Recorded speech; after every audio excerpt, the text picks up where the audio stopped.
This is hands down my favorite camera I've ever owned. Today we're getting into a review of the massive amounts of pros and then the one big con of the Insta360x4, along with who it's best for and a comparison to GoPro at the end of the video. But first, we need to go trail running.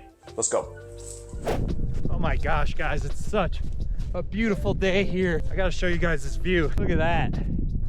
You can see the mountains of Colorado over here. You can see the snowy range over here. Now, what I have the camera in right now is what's called me mode. Probably my #1 favorite mode of the Insta360. And it's because it looks as though somebody is literally filming you as you're running, but it's literally just the camera on this invisible selfie stick.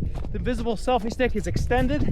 As long as I keep my hand flat right here, the stitching lines make it disappear. Like I said, probably the mode I use the most often if I'm doing something like trail running or hiking. It's perfect for that stuff, even snowboarding too, because it really gives some unique angles. For running and hiking, this cannot be beat. But for those that don't want to take the time to set up a tripod, me mode on an invisible selfie stick, it literally cannot be beat. I'm telling you, it cannot be beat. I filmed my almost the entirety of a rim to rim to rim run, which is a 43-mile run, exclusively on an Insta360. That was the X3, but with the invisible selfie stick.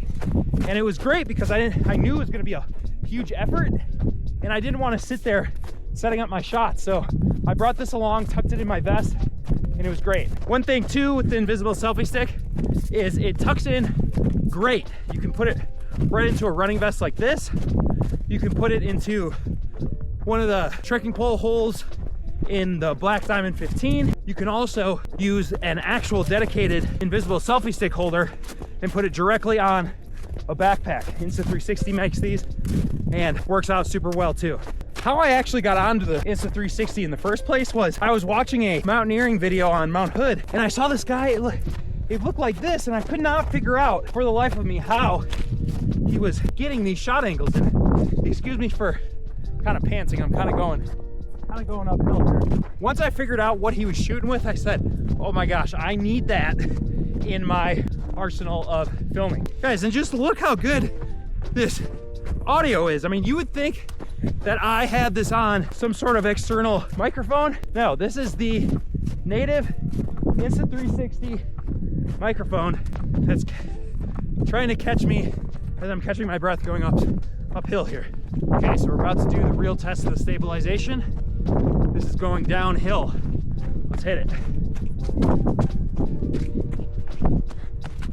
As you can see, it's so good. It's just so good. All right, the next awesome thing with the Insta360x4 and all the Insta360s for that matter is it can be paired with this 3-meter long invisible selfie stick. So this is great for drone looking shots. A lot of times when you're filming in a national park or any kind of drone restricted area, obviously you can't use a drone, but you can use this 3-meter long selfie stick. Now basically to get this shot, what you're gonna do is you're gonna put it in 360 mode, and you're literally just gonna follow along with the person. Here's what it will look like.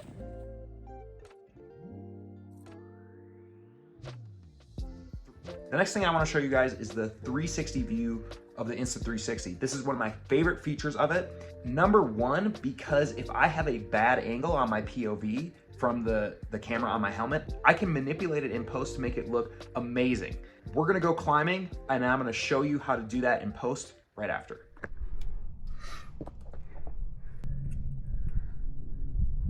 Yep.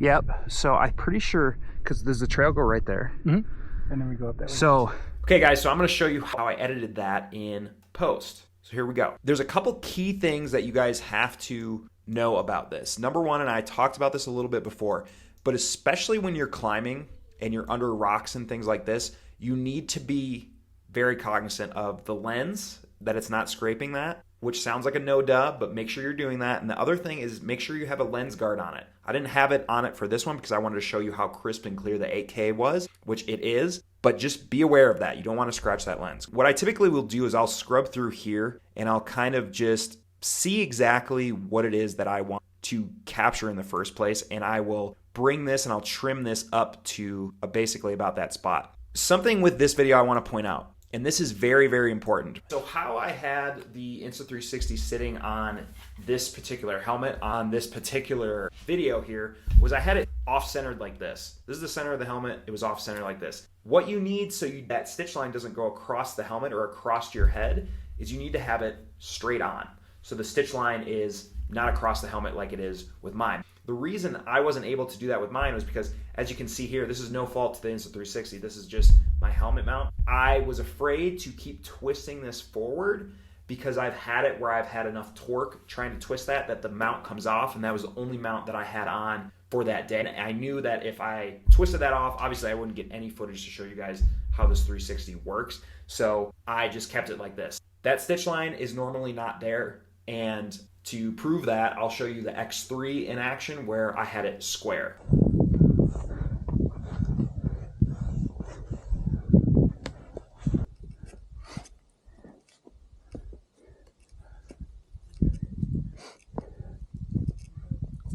You need the camera straight on so you avoid that stitch line there.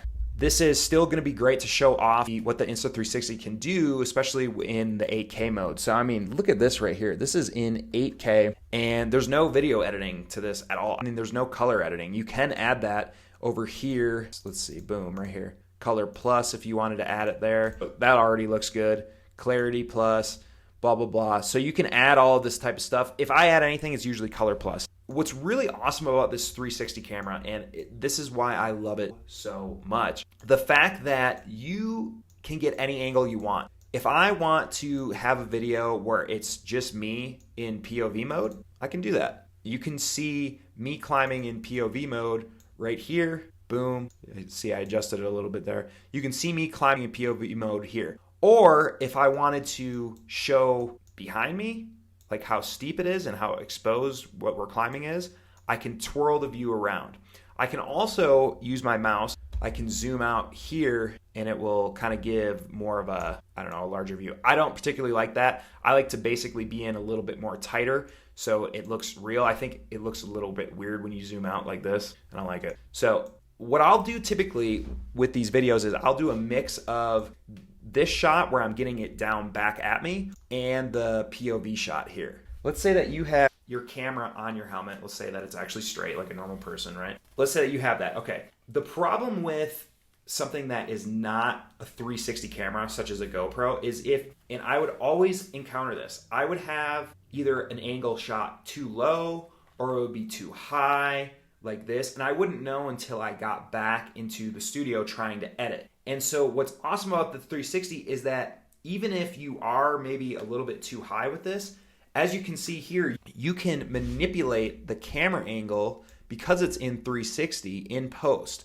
So what I'm saying is you don't have to worry so much about the camera angle being perfect because you have so many different ways that you can, I mean, you have a 360 view of how you can do it. Whereas if you are just using a regular camera that's not 360, might be too tight here, you might be too up here. I cannot tell you how many times that has happened to me. So this 360 has saved me so much time and effort with that. And this is an action camera, but look how crisp this video is. And it's gonna be even crisper when we actually download this too. Okay, so I'm gonna give you an example of how I would actually reframe some of this stuff. So here is our video here. And so let's say that I've been kind of like monkeying around with this, and I like to start off with this view here, or we'll go a little bit forward. Yeah, let's say right here, because I look back and you can see how exposed it is. So what I'm going to do is I'm going to pull this in, make sure that I have the angle I want set. Okay, so right there, and I'm going to add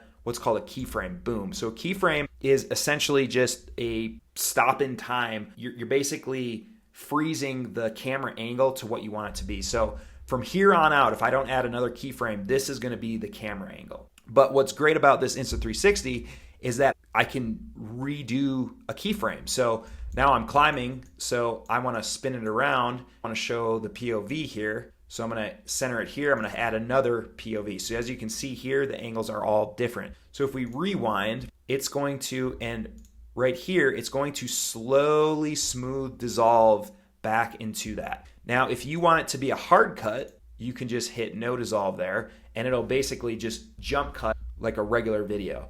So you can see we're going here, we're going here. Okay, now we want to go to the climbing part. Now I'm about to switch it. Now you can see as it's coming up to the keyframe, it's about to switch. Boom. Okay, now I'm in the POV mode essentially. But if you wanted that to be smoother, you can do a smooth dissolve here. And what the camera will do is, if we set it back, it's basically going to slowly move like it's on a dolly or something to that POV mode. So you're kind of getting a panning motion there. So that's also cool. Those are probably the two that I use the most. So the other cool part is, let's say that we want to make a thumbnail, or we want to pause for a freeze frame for a photo or something like that. What you're going to do is you're going to hit this take snapshot here, boom, and it's going to take a perfect snapshot of just that frame in the photo. Some other cool things too is we can do like deep track here, and basically it's just going to keep tracking my person. If you're not feeling the keyframes and things like that, you can just do it with that too. The biggest con of the Insta360 just in general is the fragile lenses. This is where I do think that GoPro does have an advantage, but there is a really, really good solution to this. Included in your X4 kit will actually be some Insta360 lens covers. These you're just gonna snap right onto your Insta360, which is great. I love that you can twist these right on and then twist them right off. I would highly recommend using these when you're in any kind of sandy conditions,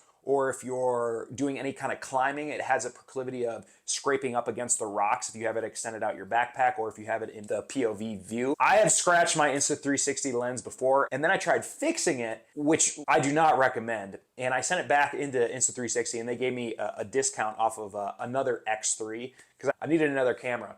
So just be aware of that. They're super, super fragile. One thing too is Insta will throw in this little lens cover here. This is great to put over your Insta360. One thing you have to be aware of with this thing though is make sure that there's no sand in this little case. Make sure you're blowing it out just like that before you put it on your lens, because if it has sand in there, obviously it's going to go through and it's going to scrape the heck out of the lens. And I think that's how I created a scratch in one of my Insta360s in the first place. But with this lens cover combined with the lens caps that they give you, you're going to be good to go with the Insta360. Just be cognizant of it. The final thing that I want to leave you with is the simple fact that it's actually reliable. The GoPro's battery would die all the time in the cold.